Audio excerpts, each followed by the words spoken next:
Et on a un grand fan en la personne de Philippe Chevalier, qui va dresser, je crois, votre portrait, c'est ça, Philippe? En quelque sorte. Enfin... Ah oui, non, vous avez parlé de... Pardon. J'ai été très flatté de le voir hier soir. Voilà, je suis allé, venu, mon cher Popek, vous voir hier soir. Au théâtre de Passy. Alors, Abemus Papam. Non, je me trompe pas, j'ai encore toute ma tête. Je répète, Abemus Papam, car il s'agit bien d'un pape de l'humour que nous recevons maintenant. Absolument. Pas mal, mon introduction. Là. Nous recevons notre grand ami Popek. Alors, vous me direz, ça n'est pas un pape très catholique, puisque le personnage qu'il s'est créé pour la scène, je parle de la scène théâtrale, pas de la scène avec Jésus, a un accent yiddish à couper au couteau. Cela dit, on n'a pas d'enregistrement de la voix de Jésus. C'est pas faux, c'est pas faux. Ou alors, ils sont pas très bons. Je me suis rencardé auprès de Lina. Bon, ils sont incapables de me trouver un truc correct. Alors, si ça se trouve, quand Joseph le menuisier envoyait son fils réclamer l'argent au voisin qui avait toujours pas payé le lit qu'il lui avait commandé, parce qu'il était menuisier, il était charpentier. Charpentier ébéniste. Peut-être que le jeune Jésus disait au mauvais payeur, alors là, je vais me lancer dans une imitation. Allez, vas-y. Allez, vas-y. Je vais imiter Popek. Hein, je vais imiter... Ah, vous allez imiter Popek. Popek. Oui, ben, je ne vais pas imiter Jésus. Et alors, vous croyez qu'on vous a fabriqué Lili Sirmisir pour rien du tout? C'est pas mal. Vous devez nous donner... Ben oui, c'est Popek, c'est pas le pape, oui, c'est Popek. Vous devez nous donner notre argent. On n'est pas des sauvages quand même. Ah bah c'est pas mal. Vous êtes pas directement Laurent Gérard, je vous le dis, hein, mais... Oui, mais il est quand même meilleur que Canteloup. Hein. Là, il est... Merci, mon cher Yann. Ça, c'est vrai. C'est vrai. Donc, votre vrai nom, mon cher Popek, c'est Yutka Herbstu. Eh oui. Bon, alors, c'est pas fastoche. Lorsque vous quittez le cours Simon, qui sera pour vous une révélation, et alors que vous avez plutôt une vocation de tragédien, vous choisissez le pseudonyme de Jean Herbert, plus facile à prononcer. On m'a dit, René Simon m'a dit, on te volera toujours une lettre ou deux dans Herbstö.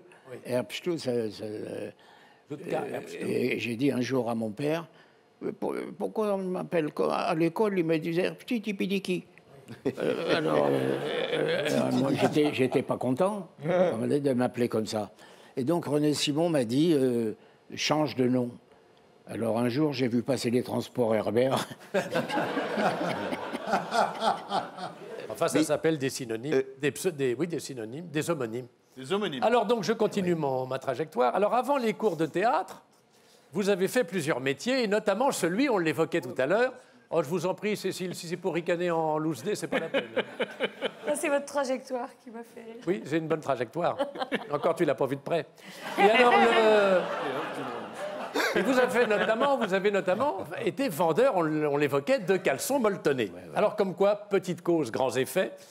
Et oui, comme l'a écrit le grand écrivain François Mauriac, on ne perd jamais son temps. Il a écrit ça. Je n'ai pas lu le reste. Ouais. Je sais qu'il a écrit ça. Ben ça suffit. Oui, j'avais commencé Thérèse d'Esquerroux, mais je trouvais que ça manquait de drôlerie, alors j'en suis resté là. En effet, nous avons tous commencé par des petits boulots. Mon voisin Mabille, par exemple, il a été démonstrateur de purée en flocons devant les grands magasins. C'est vrai, hein, Bernard? C'est vrai. Et puis un jour, il en a eu marre, il a lâché la purée. Et c'est pas possible. C'est un boulot que je ne pourrais plus faire aujourd'hui. Bah oui, oui. Peu importe le flocon du McDonald's. Alors, il est devenu journaliste, puis auteur à succès, puis comédien. Parce qu'il joue en ce moment une pièce avec un très grand comédien qui s'appelle Le Cake aux olives. Et il n'oublie pas d'où il vient, mon cher Bernard, parce qu'il a toujours la patate.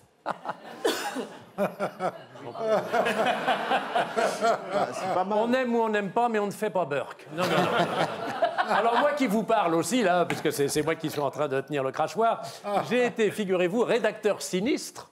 Alors, j'étais pas un sinistre rédacteur, j'étais rédacteur sinistre, il y a un trait d'union et c'est sinistre au pluriel, c'est-à-dire j'étais chargé de faire des constats amiables dans une compagnie d'assurance.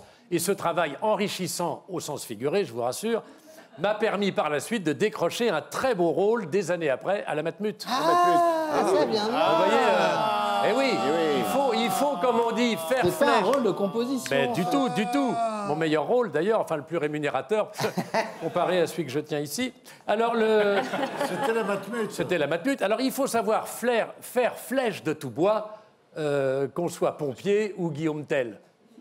À propos, vous connaissez les premières notes de l'opéra Guillaume Tell? Pom, pom, pom, pom. Bon. Ah, la pomme. Pardon.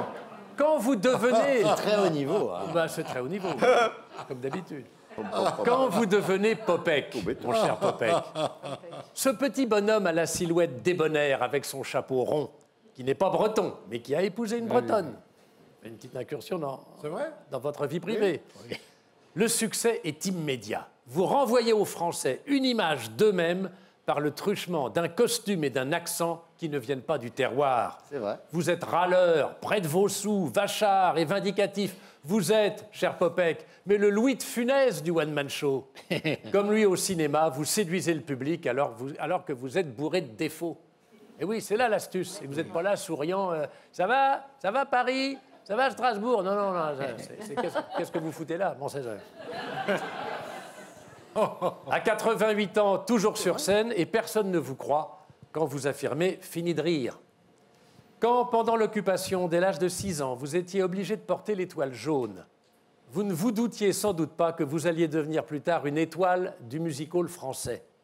Et je pense que si vous appreniez à parler japonais ou chinois, en gardant votre accent yiddish reconstitué, vous feriez rire toutes les communautés asiatiques.